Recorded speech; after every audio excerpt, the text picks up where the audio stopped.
Hello, everyone. Welcome to week 2 of the Synergy DevPartner Conference. And today's session, I should say, what IT threats keep the president and CIO up at night? My name is Liz, and I'm joined by our presenter, Roger Andrews.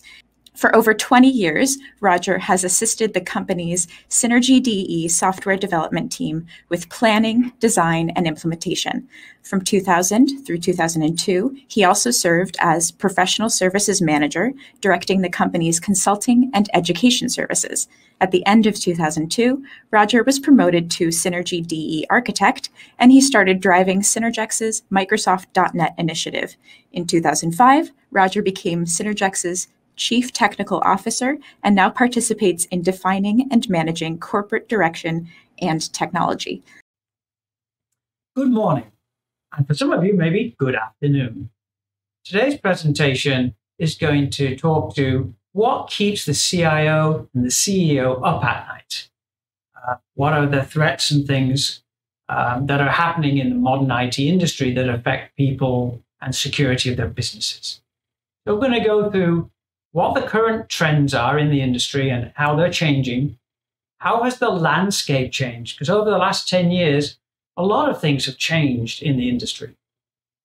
We're going to talk about how you and your customers will recover when you get compromised, because that is going to happen more frequently over time.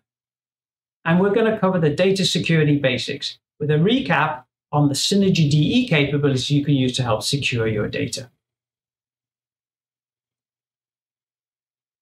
Well, let's look at the current threat trends by industry. There's a lot of attacks occurring these days. Malware, as you can see, is the biggest vector almost.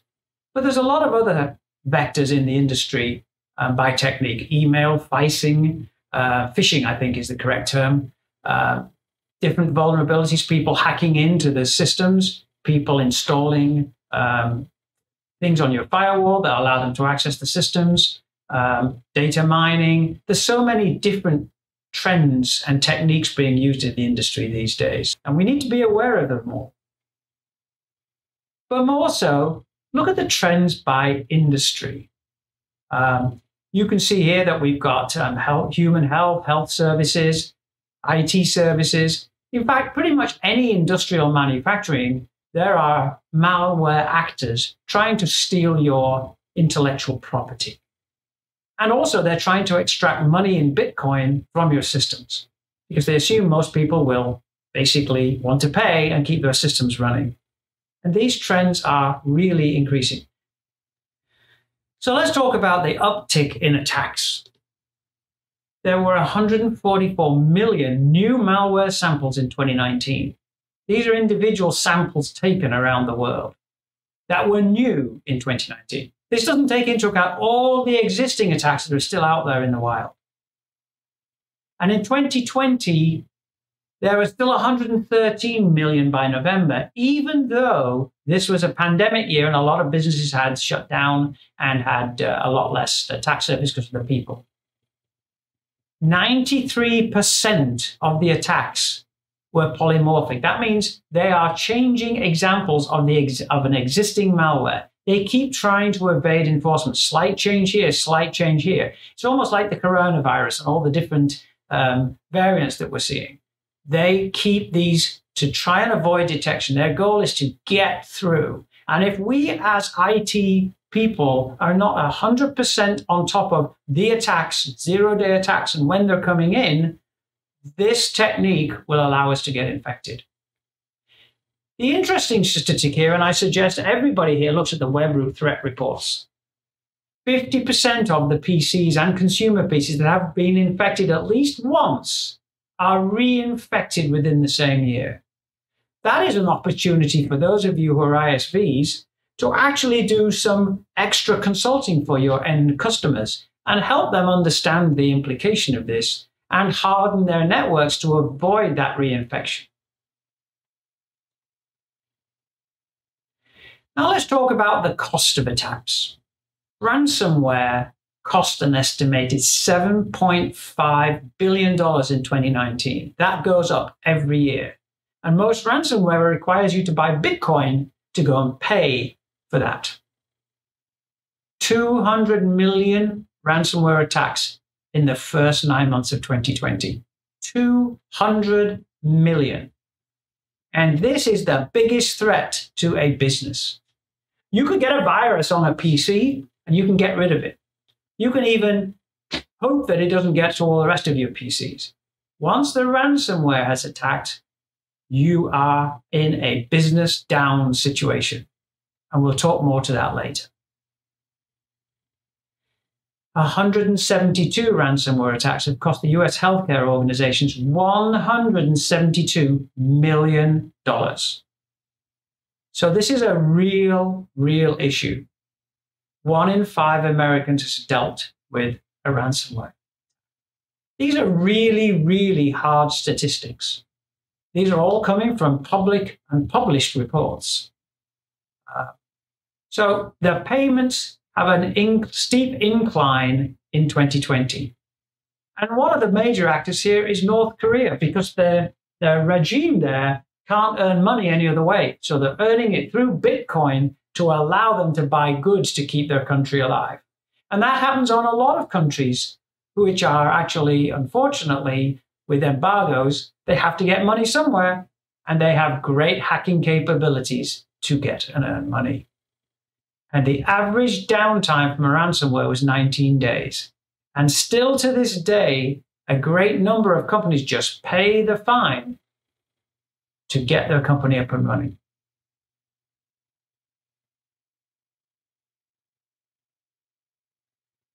So we've talked about ransomware. We know of 12 Synergex end licensed businesses that have been compromised with this attack since the beginning of 2021 alone. 12 Synergex licensees. This is not something that we can ignore. The other thing that we have to be aware of is zero-day attacks. Look at some of the recent attacks that have came out with the firewall hacking that affected a lot of the major firewalls. And it was basically the firewall security software that got hacked. And someone had embedded malware in the firmware update that was auto-delivered to people's firewalls. There's also the recent zero-day attack about anyone with a Office 365 OWA Exchange server. That affected thousands and thousands of customers who were using Exchange servers on-prem with OWA for your cell phone to get email from. So there are lots of zero. There was a recent zero-day attack with Google Chrome, and that meant Microsoft Edge, because that's based on the basic core Chromium sources of Microsoft Edge. And everyone had to go in, update, but the Google Chrome itself didn't update automatically that day. But as a zero-day vector to a business, your IT staff have to be on top of those zero-day vectors and get those patches in ASAP. Because a zero-day means that malware is currently live in the field and operating and attacking systems. All it takes is one failed security definition on your servers or on your desktops or on your phone. There's just been a recent zero-day on the iPhone to get somebody into your systems. Look at the current man-in-the-middle attacks too. What's a man-in-the-middle attack? Let me give you an example. You go to an airport and your first thing you do is you get out your cell phone and it connects to a cell tower. That is probably a femtocell in the lounge that you've just gone into or the airport. A malicious actor can take over that femtocell and track all of your data before it goes to the cell tower. That's called a man-in-the-middle attack. So the other thing is, how do you control those devices that you allow onto your network? This is the day where everybody expects their personal devices, their iPads, their iPhones, their Android phones, to attach to the local network when you're at work or the local network when you're out. But you've probably got Teams or Outlook email on your phone. How are you protecting that phone from viruses and scans and security attacks and intrusion into your private emails? So now let's look at this attack vector. This is an example of one particular malware attack.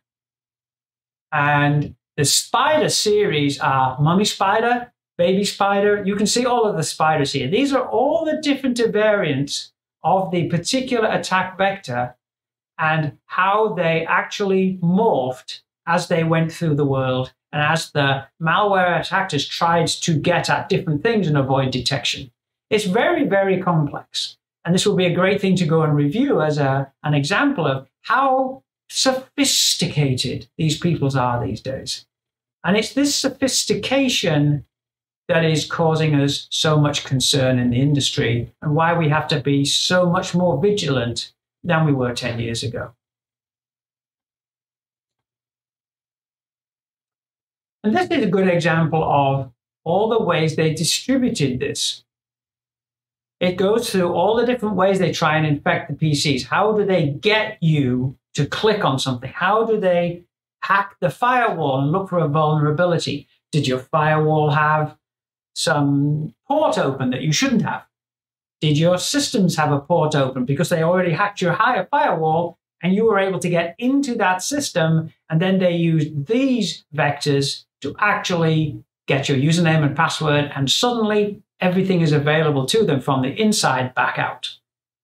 Effectively, let's look at Edward Snowden when he hacked into the CIA. He was a system administrator eventually for a contractor in Japan. As a result of that, he had access to all the systems on the inside, and he was able, as a result, to get all the data off those secure CIA systems, put them on USB drives, and sneak them out of the facility, and then he flew to Hong Kong. It was the man on the inside. All they have to do is get inside somewhere, because a lot of people put insecure passwords in. Once you get inside, you can move around. A lot of attacks are actually insiders in businesses who have got a grudge and they give something away. So it's not always the fact that a malware actor from outside the company that came. A lot of the times it's that it's an insider who actually helped compromise your systems. So we can't just assume that a firewall protects us for everything. But these are interesting. The whole idea is that how they distribute, right? With ransomware, we have to realize that it has probably been, if you have been infected, on your systems for a long time. It could have been waiting dormant for months. And when it wakes up, it encrypts the world. But you don't know how many months it's been there. You don't know when it infected you. And you don't know which systems are actually infected, because one that's currently infected may be the one today. Maybe your DR looks like it isn't infected, but it actually is. They're just waiting to turn it on. Then it will become infected. This is very, very complex from basically state actor level people who know exactly what they're doing and how to extract their Bitcoin. That's what the monetization area of this attack vector is. It's insidious. But we now have to think about this and take a step back in our way we look at security in our businesses to keep our businesses running. So now I'd like to take a look at how has the landscape changed. In this section, I'm going to go through what are the different areas and how the landscape may have changed for those areas and how we protect these areas in our companies. I want to go through the firewall, the VPN, software updates to our operating systems, the transition from HTTPS for all communications, not just some, and the use of encryption on our devices in case they get compromised in any way, especially company-owned laptops and cell phone devices.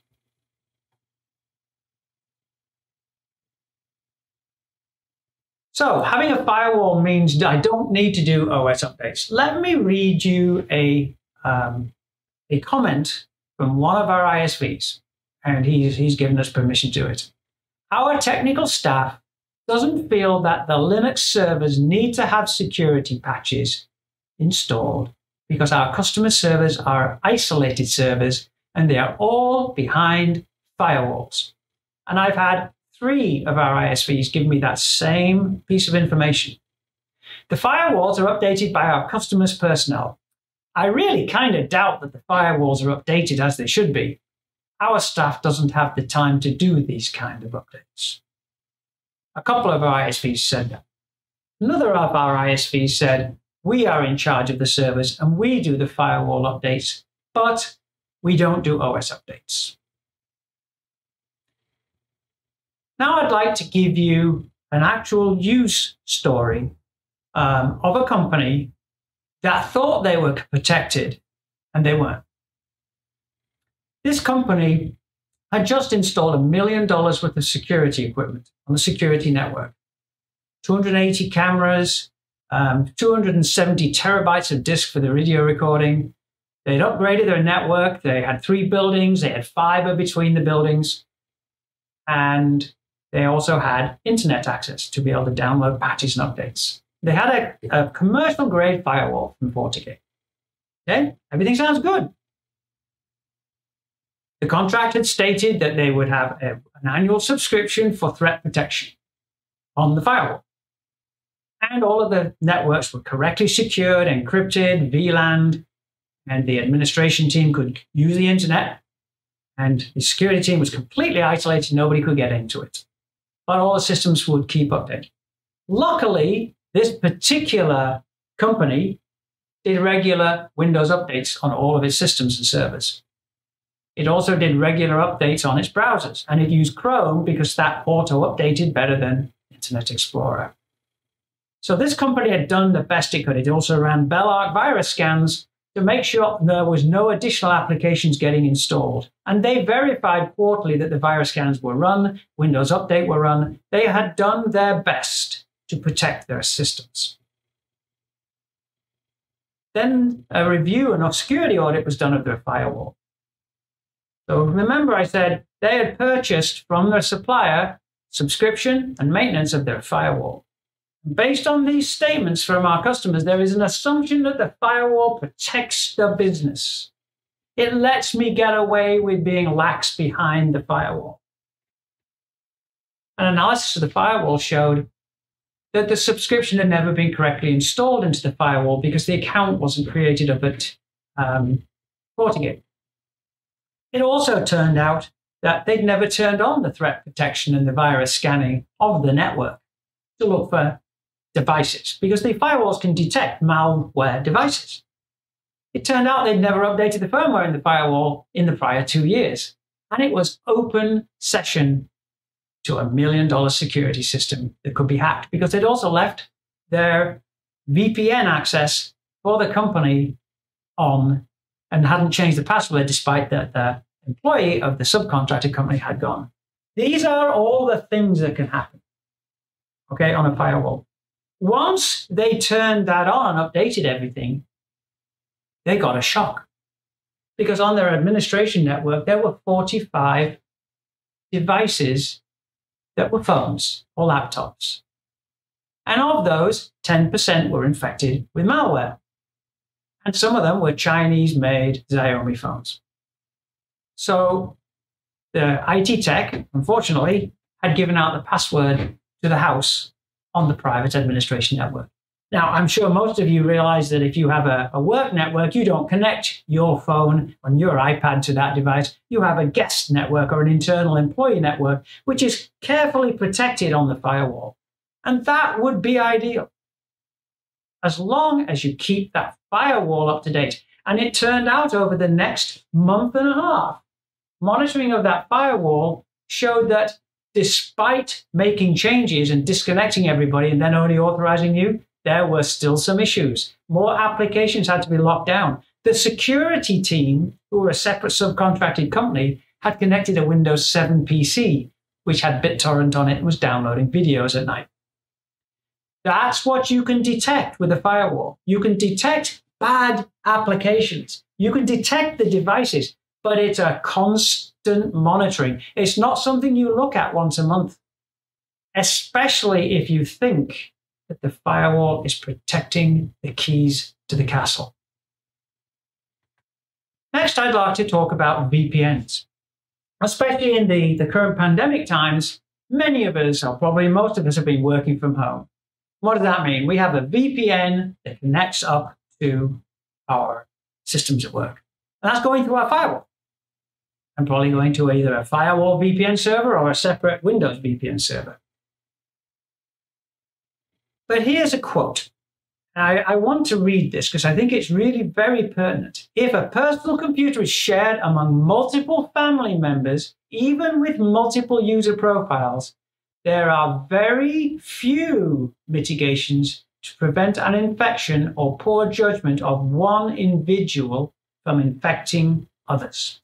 In addition, techniques like fast user switching compound the problem by keeping other profiles in memory, making them susceptible to a variety of attacks based on user profiles. A compromise of one user not related to at all to the organization can be leveraged against an active VPN session connected to the organization. There's a misnomer that a VPN protected the organization from the client computer. And many computers, that is not the case. The only way around this is to have an encrypted RDP like a Citrix or a remote desktop session that is specially encrypted that handles the VPN and the remote desktop. What it really means is not really a VPN tunnel to your current system. There's also a lot of people who have misconfigured their VPN connection, and their default gateway, that is the place that all internet traffic goes to by default, moves over to the company's network. At that point, any infection on the local computer can go to the remote computer. But you can also have an infection that scans all the open ports, and when it finds your 10.1.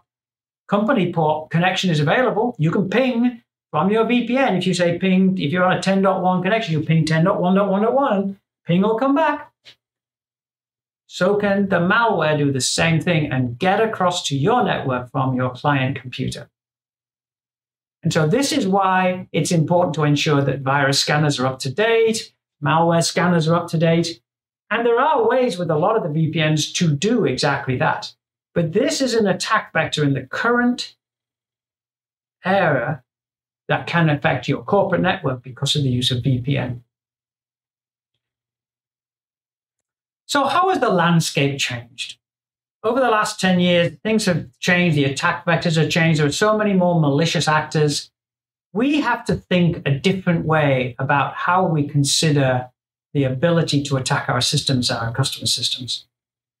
So the first thing is the firewall. Firewalls have become very much more complex, and they are far more capable devices. And we've just covered that in the previous slide. VPN. The VPN has allowed us to do things with work from home, and the work from home is probably going to become far more of the norm. A lot of the companies, not Google, but Apple and a lot of other companies in Silicon Valley see this as a permanent change. But that VPN has to be secured, and the system on which it runs has to be secured. We're going to see innovations in that area to force that. Often, if you connect up to a work VPN via your phone, it will ask to install software monitoring so that the IT department can control whether you get infected and can wipe your phone themselves. And that will probably become the norm for executives and people in large organizations. But now let's talk about software updates. We must keep the OS security updates at all times on all operating systems. There are attacks occurring on Linux as much as Windows. There are attacks occurring on Android and iOS as much as Windows. There are attacks on AIX or even attacks on VMS. Those security updates are critical on all systems. And what does that mean? That means we have to plan to make sure that when that OS is no longer getting security updates, we update both our and our customer systems and replace them with systems that are getting security updates. There are only a few companies big enough in the United States of America that can afford to pay Microsoft to keep security updates on Windows 7. And they are not 100% secure compared to the more current operating systems, which have a lot more protections built in with sandboxing and things like that. Synergy DE also has security updates. Over time, we have found places where you could overrun memory, and we have fixed those. It doesn't just apply to your operating system. It applies to the layered software you put on. Oracle will have it. SQL Server has security updates. Synergy DE has security updates. Java has security updates. The whole gamut requires you to keep your software up to date. Having a 10-year-old version of Synergy is not secure. Some of the things we've added to Synergy to allow you to enable things like OpenSSL 1.1.1 or TLS 1.2 are not available on a 10-year-old version of Synergy. It means you cannot meet compliance and regulatory requirements with those old versions of Synergy. And these were significant development efforts because, for instance, OpenSSL was a structural change to the software to allow it to run. It wasn't just, I install the latest version of OpenSSL. These days, both Chrome and Edge and most of the browsers enforce HTTPS. They tell you it's insecure. They give you a warning immediately. And that really should be an indicator that if you're doing any communication across a campus or to the outside world, it should and must be HTTPS communication. You should disable the ability to have HTTP outside of your organization, because that is the way of getting attacked, even with man-in-the-middle attacks. You should ensure that there is nothing using any security level lower than TLS 1.2. Edge and Chrome now enforce that. It is hard to allow them to do less. For instance, I was trying to connect up to the console of our VMS Titanium. It doesn't support TLS 1.2.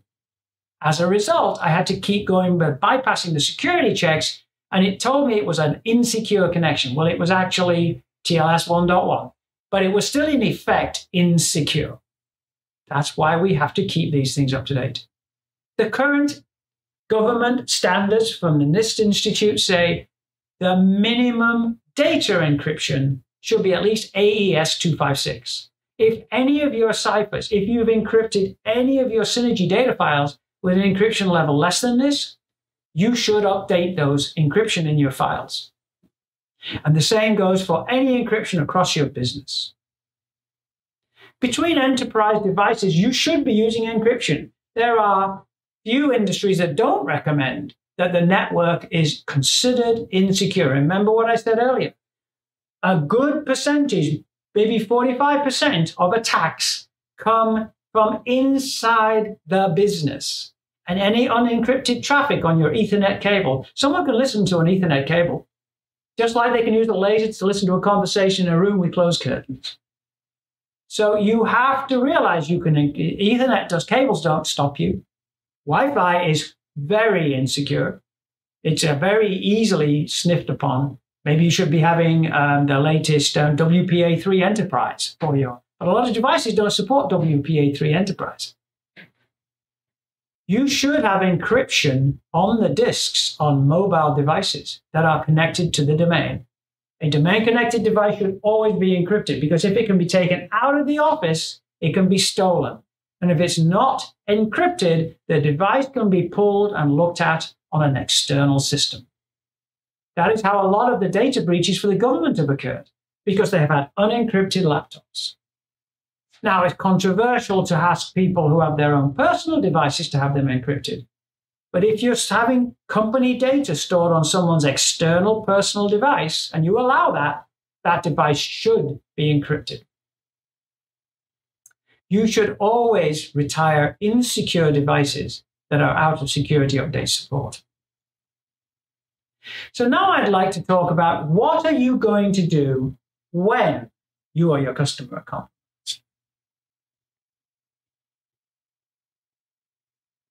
Let me go through some misconceptions here, because a lot of people think, oh, I'm covered. It's no problem. I've got backups.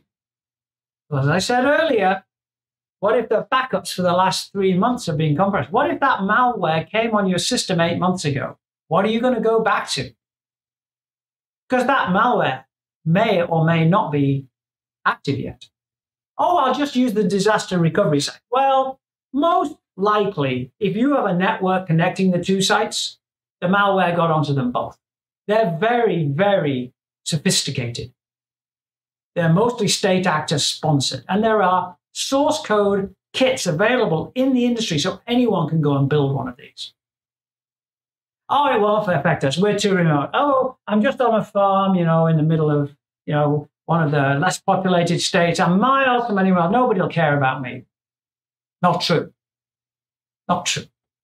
If a malicious actor wanted to destabilize the American economy, they could go through and find, I'm sure, the electrical grid, many farms, and disrupt both our food production and our electricity production if they wanted to do so.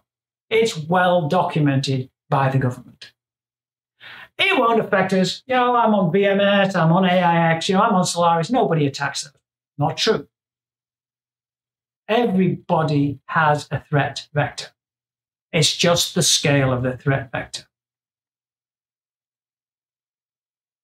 So I've got infected with ransomware. I've pulled the plug on everything, right? Now what am I going to do? What am I prepared to do for my business to stay running? You assume every single device you have that's ever been connected to that network and your disaster recovery site is infected. Every single one. You have to assume your backups are infected. You have to assume prior releases of your software may be infected. Remember the SolarWinds firewall hack? That was embedded in the firmware update. What are you going to go back to? How are you going to recover your business, your 24/7 operations to accept orders? Do you even have backups that you can restore? Let's think about this. We've had backup capabilities with Syn Backup to freeze I/O while the backup occurs in Synergy for years. Very few customers turn it on. We even have a backup provider on Windows that plugs into your backup software to work with the volume snapshot system to ensure the backup is. I'm not aware of anyone who's gone and used it.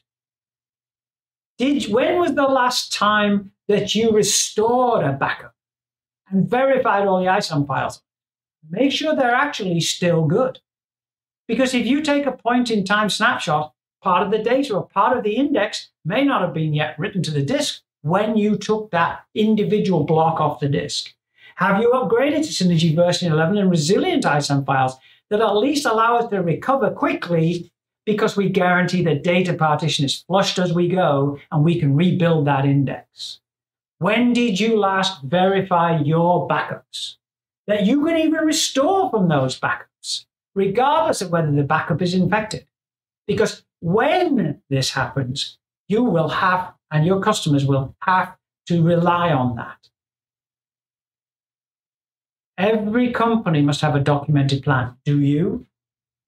I know here at Synergex, we have a documented plan. Our plan started going into effect with COVID when within 1 week we shut the office down. We have Office Online. We have full Azure capable development branches for our Unixes and for our Windows. We have tested them. We test that our source archives that move to Git Online will be restored on those. We can put a hotfix out within a couple of days from our Azure cloud if Synergex did not exist or had ransomware. How many of you can say you can do that? How many of your customers can say, I can continue taking orders when I'm hit by ransomware? And if you can't, that is a great consulting opportunity for ISVs, or our professional services can help you to start coming up with a plan to save your business. So this attack is either financially expensive or could destroy your business. So now I'd like to go through a few of the data security basics and how Synergy DE can be used in its current version to help you protect your data from these attacks. There are lots of capabilities here in the industry. HIPAA compliance, PCI compliance, if you're in a bank, you're in healthcare, they require you to encrypt at the data level, at the disk level, at the transaction level, and across the network. The EU Data Privacy Act actually requires you to encrypt certain pieces of data that are personally identifiable. California has its own capability. There's lots of different capabilities across the world? Does your encryption meet the standards of the people whose data you store? So I am here in California. So I store a name and address of someone in Europe. I am subject to GDPR, whether I like it or not as a company. And I am subject to fines by breaking that, even though I'm a US-based company. You have to protect sensitive data. So LTS for websites and web services. It is important that if you are not using LTS 1.2, you get there as soon as possible. You should be using XF Server encryption. You should be using XF Server Plus encryption inside your network as well as externally. And there is a hit. Yes, you may need to upgrade some hardware because you may not have powerful enough servers because there is overhead. That's why we're going to move. OpenSSL is built performant on Linux and the operating system, VMS and AIX, Solaris and Linux. It comes with the OS. We rely on the manufacturer. They keep that SSL up to date as part of their regular update schedule. VMS, you have to install it. It's not part of a regular update. There's no Windows update sequence, but AIX, Solaris, and Linux do. On Windows, you have to download OpenSSL. So with our next LTS release of Synergy, Steve talked about last week, we will be moving to S-channel for all of our encryption across the board in Windows, which means that those security updates will be delivered by Microsoft.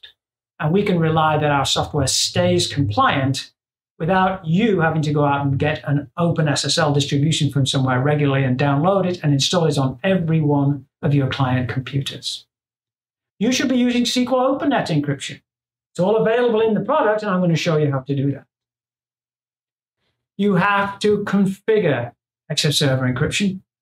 And this is all in the manuals. There's great articles in KB, but you have to have a certificate file. And we recommend that you get a proper certificate that's authenticode signed by the industry. It has a root certificate. So root certificates are the issuing authorities like Entrust and people like that. And they provide these certificates that says, I guarantee this certificate is valid. And those root certificates are updated from time to time.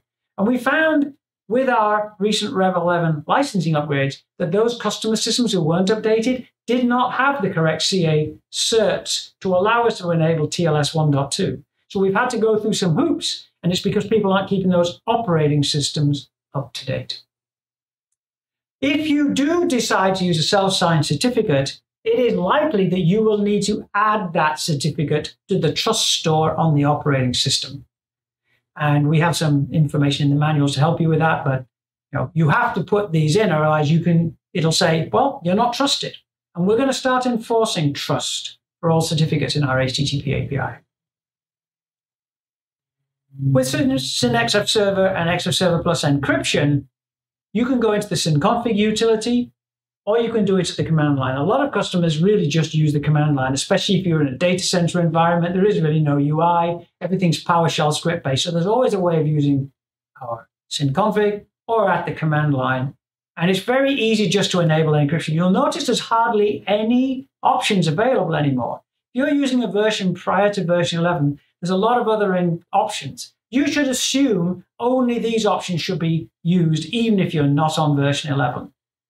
That's because we enforce the security compliance level to be TLS 1.2 and above. If you are using less, change your systems. If you're using unsecure ciphers, not high, change your systems. Because that is how you are maintaining the minimum government NIST standards for security. At one point, we had suggested you could encrypt only specific methods and data. We see people transferring a lot of data.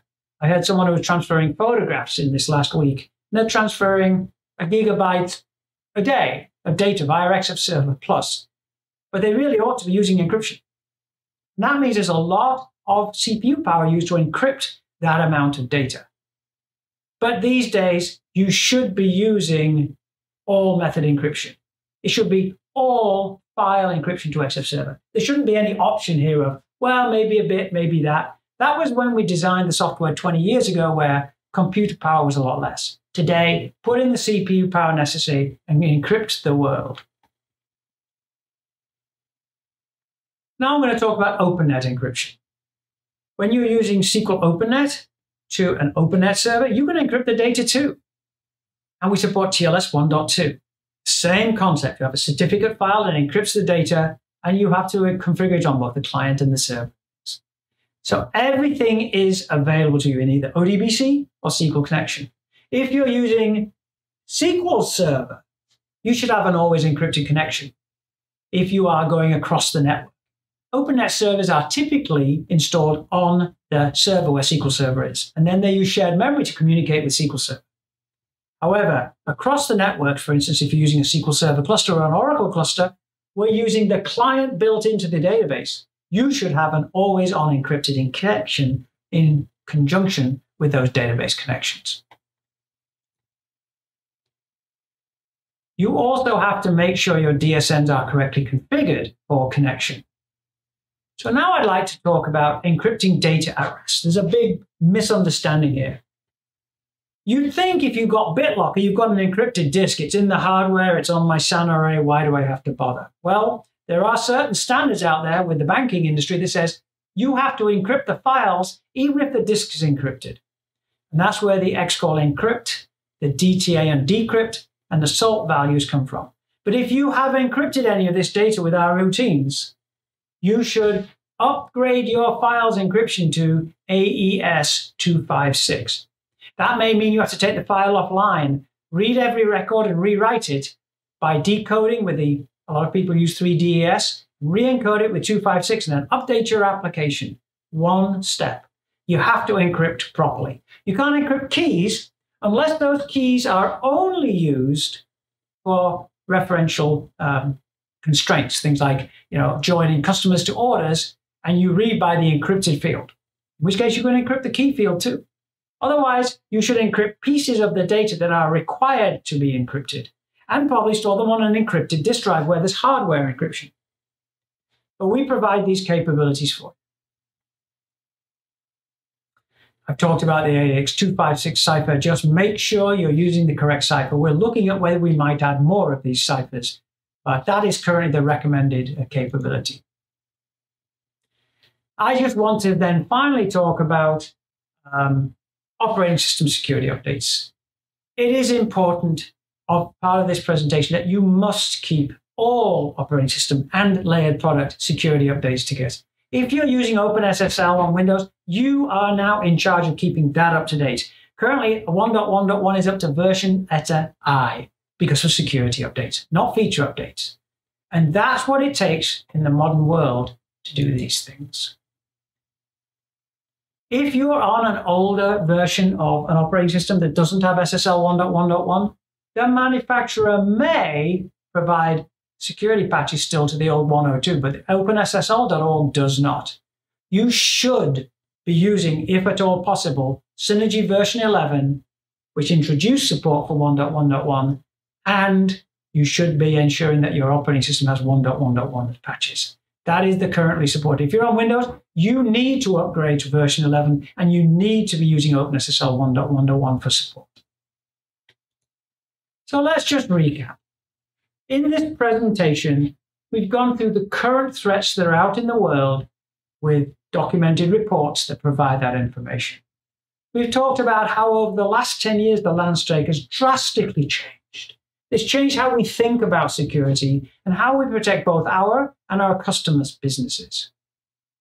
We've talked about, have you got a plan? How are you going to help your customer or yourselves? Because you as an ISV will get involved if one of your customers gets infected. For example, one thing I didn't talk about is a current instant vector is someone sending a payment for an invoice across an email that includes bank information. A man-in-the-middle attack can get that and redirect it and get the payment instead to their bank account, not from the customer. It's called a man-in-the-middle. It's a very common threat vector with invoices and people who are doing payments across the web. Never give out payment bank details or social security in an email or without an HTTPS website that you trust, ever. Data security basics. I've given you a quick recap of the things that are in the Synergy manuals that you can use to fix your data. What are we going to do right now? If you haven't tested your backups in the last 6 months, test your backups and verify your ISO files. It is a critical step to the success of recovery in a failure for your business. You need to create and/or exercise your disaster recovery process. When did you last have a test run for a disaster recovery? When did you last pull the plug at night on your main system and see if the DR site took over? We had a big customer recently who had not done that. Hours of outage because they had not tested the recovery procedures and that everything worked and failed over as it was supposed to. You have to educate your employees about phishing and malicious links. There are so many emails we get on our phone, and if you don't hover over the link, it looks completely legitimate until you see that the link has an IP address that's nothing. How many of you have had the PayPal phish where it says, oh, your account has been suspended? You look at the link, it's nothing to do with PayPal. But you can do the same in Outlook. You should hover over links and verify them before you click them. You have to instruct your employees and your customers' employees to do that. It's so easy to be misled with something that you're so familiar with, you're used to click. What about that unsubscribe link? Oh, I'm getting yet another email. Oh, I don't want any more from Fresh Choice. Link is a scam. You've just accepted your email address because it was nothing to do with Fresh Choice. The sooner you and your company and your customers start preparing, the better prepared you will be when you're attacked. Thank you. Excellent. So we do have some questions that have come in over the course of that very informative presentation. Let's see. But of course, if you would rather participate in the conversation out loud, go ahead and click the little hand icon and I will enable your mic and you'll be able to unmute yourself. But let's see, Roger, I think you had a note to add before we get into things. Well, while we were planning this session, ransomware was certainly, as we've said in the session, really important. Well, the Colonial Pipeline attack that's just happened over the last couple of weeks that affected about a third of the USA, where there are whole states with gas stations running out of gasoline, shows how important this is. They paid that $5 million way up front. That was nothing to them as a company. But many of you, $1 million might be a huge amount of money to pay. And you can avoid that if you have a plan. And so I think it's very pertinent that we had this session because of Colonial Pipeline, and it shows that it really can affect anybody. And the fact that they paid that money means that they're going to start attacking other people more aggressively because they see how vulnerable companies are. Okay, Liz. Right. So a very, very relevant topic. Our question from Mark Arnold is, do you have recommended CPU/server specs for running, I believe, XF Server Plus with encryption enabled, please? What sort of performance overhead does encryption have? Well, it all depends on the generation of your CPUs. A lot of modern CPUs do have better instruction sets for encryption. But at the end of the day, with anything network-based or client-server-based, you need to test the scenarios of your application. If you know you're going to be returning megabytes of data, you should turn encryption on and off, and you should do some tests. It is certainly, there are a lot of people who've had maybe 3 gigahertz CPUs over the years, maybe a 4-core Xeon running at like 3.8, which runs and probably overclocks to 4.8. You might be able to get a multi-core system, maybe 10 or 12 CPUs, that's at like 1 or 2 gigahertz. It might seem an upgrade, but encryption is compute bound. If you're going to encrypt 10 megs of data, it's likely that you will find that 3.8 gigahertz CPU is going to encrypt that data far faster than a 2 gigahertz. I mean, there's a law of diminishing returns. A lot of the encryption algorithms in OpenSSL are not multi-threaded, so you can't take advantage of more cores. In Synergy is single-threaded, and so unless you're in .NET, and when you're single-threaded, the CPU speed can make a big difference to that one user, maybe a month-end program that's reading encrypted data. However, when you want to add 100 users, obviously that multi-core system can improve performance. Great. And then Stuart asks, any plans to retire TLS 1.2 in favor of TLS 1.3? So we will take the basically industry guidance. If you are in an industry where you have regulatory requirements, then TLS 1.2 is currently the minimum standard pretty much worldwide. TLS 1.3 is still evolving. Windows has only recently started adding TLS 1.3, and I think it's only this year's releases of the server OS, 2019, even enabled it in the core OS and S channel. So we will look to industry guidance for that. We have actually added the code in to allow us to support TLS 1.3 on those Unixes, but we haven't really documented that thoroughly yet. But as you can see from the slides, you can at least select TLS 1.2 and 1.3, and we will add the capabilities as soon as all of the operating systems support it. But this is one of those times where you've got a 5-year-old Unix, you can't turn TLS 1.3 on because you're still on a 1.02 variant. So it's a very pertinent question, though. Great. Adam asks, as you explained, there are processes like PCI DSS that mandate a yearly questionnaire along with penetration tests, etc. Processes stop running and need manual checking. Time and cost is finite. How often would you review security across your organization in reference to a medium-sized company? Do you apply a methodology or approach to this, such as information risk assessment methodology? Align this with your... Go ahead, sorry. That's an interesting question, isn't it, Liz?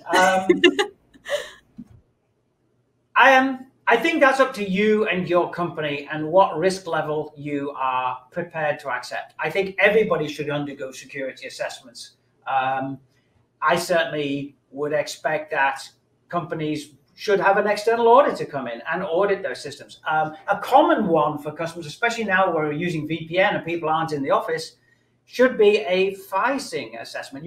There's companies out there that can basically send out test emails, and you can get a metric as to how many of your employees can get phished.